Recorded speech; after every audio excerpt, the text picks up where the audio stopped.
Hello viewers, आप सबको सुलेखा का प्यार भरा नमस्कार। प्रकृति व जगत की समस्त महान शक्तियों को मेरा नमन व धन्यवाद। चलिए अब सीधे प्रसंग पर आते हैं। एक बार किसी जगह एक गांव में अमीर चंद नाम का एक धनी व्यापारी रहा करता था। उसने अपनी हवेलियां तथा कुएं बावड़ियां किराए पर दे रखे थे, जबकि खेत खलिहान अधिया बटिया पर दे रखे थे। एक बार उस गांव में एक साधु आया। उसने अमीर चंद को समझाया कि कम से कम कुएं बावड़ियां तो किराए पर न दे, उसका पानी मुफ्त ही लोगों को उपभोग करने दे। इसी बहाने जल सेवा हो जाएगी और कुछ पुण्य की कमाई भी हो जाएगी। अभी जल है तो जल सेवा का मौका भी है। परंतु अमीर चंद लालची था, अतः न माना। दिन महीने साल गुजरते चले गए। एक बार गांव में बारिश न होने की वजह से भयंकर अकाल पड़ा। उसके किराएदार सभी गांव छोड़ छोड़कर चले गए। खेत सूख जाने पर किसान भी अन्यत्र प्रस्थान कर गए। कुएं बावड़ियों में पानी नीचे चला गया था। तब भी अमीर चंद का दिल न पसीजा। वह अब भी पानी भरकर ले जाने वालों से किराया वसूल ही रहा था। अंत में अमीर चंद को भी जाने का फैसला करना पड़ा। वह भी परिवार के साथ अन्यत्र जाने के लिए रवाना हो गया। चलते समय उसके नौकरों ने खबर दी कि गांव के कुएं बावड़ियों में अब एक बूंद भी पानी नहीं है। किंतु जाना तो था ही, वह बिना पानी का उचित प्रबंध किए ही चल पड़ा। मार्ग में गांव वाले मिले। उसने उनसे थोड़ा पानी मांगा, किंतु सभी ने उसी तरह मना कर दिया जिस तरह वह स्वयं बिना पैसों के पानी देने से मना कर देता था। पानी के बिना सेठ के परिवार की हालत दयनीय होती चली गई। अमीर चंद इस समय तक पानी का मूल्य समझ चुका था, किंतु अब बहुत देर हो चुकी थी। अंत में बूंद बूंद पानी के लिए तरसते हुए उसने व उसके परिवार ने मार्ग में ही दम तोड़ दिया। तो साथियों, क्या आपने समझा कि महत्वपूर्ण बात यह है कि पानी बहुत अनमोल है। इसका मूल्य समझने के लिए इसके विषय में कुछ उपयोगी जानकारी प्राप्त कर लेना श्रेयस्कर होगा। यह हमारे शरीर के निर्माण में एक महत्वपूर्ण भूमिका निभाता है। पानी हर मनुष्य के शरीर में 72% की मात्रा में है। यह अनुपात यदि कम या ज्यादा हो जाए तो मनुष्य बीमारी का शिकार हो जाता है।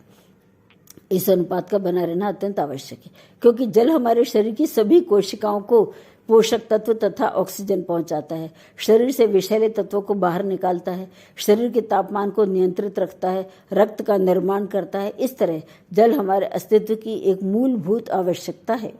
मनुष्य के शरीर में उपस्थित पानी में नमक का वही अनुपात है जो अनुपात समुद्र के पानी में नमक का है।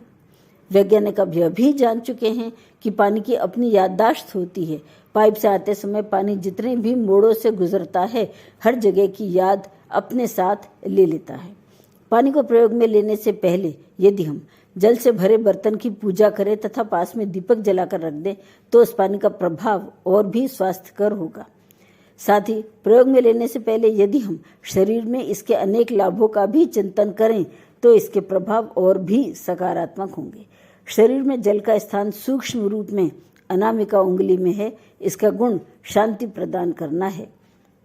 प्राचीन काल में हमारे पूर्वज तो जल को भगवान ही मानते थे और इसीलिए स्वस्थ भी रहते थे, किंतु अब पाश्चात्य सभ्यता के प्रभाव में हम यह सब भूल चुके हैं। फलतः बीमारियां भी बढ़ती जा रही हैं।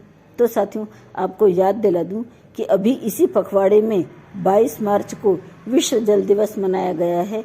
यह दिन विश्व में जल स्रोत पूजन दिवस के रूप में भी मनाया जाता है। इस दिन विभिन्न जल स्रोतों जैसे कुएं, बावड़ियां, हैंडपंप आदि की पूजा की जाती है। डॉक्टर PC जैन जल संरक्षण एवं नशा मुक्ति प्रभारी इस क्षेत्र में काफी योगदान दे रहे हैं। साथियों, अब समय आ गया है कि हम अपनी जड़ों की ओर मुड़ जाएं। हमें इस दिन जल स्रोतों की पूजन के पश्चात पूरे दिन ही अखंड दीपक वहां जलता हुआ छोड़ना चाहिए, जिससे आने जाने वालों के दिमाग में जल की महत्ता का ख्याल बना रहे। लोगों को जल प्रदूषण से होने वाली बीमारियों से बचाने के लिए जल स्रोतों की साफ सफाई के साथ साथ उसके जीर्णोद्धार पर भी ध्यान देते रहना चाहिए, जिससे प्राचीन काल में बने हुए जल स्रोत केवल स्मृति बनकर न रह जाएं। इस दिन समाचार पत्रों में जल संरक्षण संबंधी लेख जनता से मांग कर प्रकाशित किए जाने चाहिए, जिससे सबका ध्यान इस ओर आकर्षित हो। जल संरक्षण संबंधी विधियां अपनाने वालों को प्रोत्साहन व इच्छुक लोगों को यथोचित मदद दी जानी चाहिए।